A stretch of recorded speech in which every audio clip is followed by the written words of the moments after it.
ओम ह्रीं भुवनेश्वर्यै नमो नमः।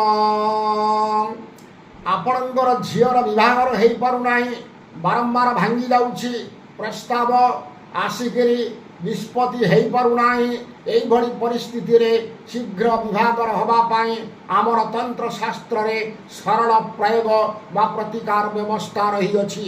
कौन मास शुक्ल पक्ष अष्टमी तिथि रे आपणकर संध्या समय रे प्रयोग करंतु। गोटे निखुण पानपत्र आणंतु, चंदन घोरंतु, लाल चंदन रे याधे गोटे स्वस्तिक निर्माण करंतु एवं झीर विभागर हवापाई झीर नाम लेखंतु एवं लेखि सारिला परे विवाहर हवापाई विवाह प्रस्ताव लेखंतु। लेखि सारिला परे गोटे मंत्र को डाकुची, यही मंत्र को 21 थर पढ़ंतु भल उच्चारण करी। ओम कात्यायनी महामाये महाजोगिनी धीश्वरी नंद गोप सुतं देवी पतिंते कुरुते नमः। यही मंत्र को 21 थर पाठ करंतु। पढ़ी सारिला परे ये पानपत्र को नहीं दुर्गा मंदिर को जातु बा देवी मंदिर को जातु, देवी पाद पाखरे समर्पण करंतु।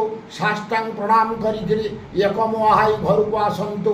देखिए 3 मास भितर निश्चित आपणकर भल जगार विभागर हेब, प्रस्ताव आसब, संदेह नाही। यह आम कात्यायनी तंत्र शास्त्र रे निर्देश रही अछि।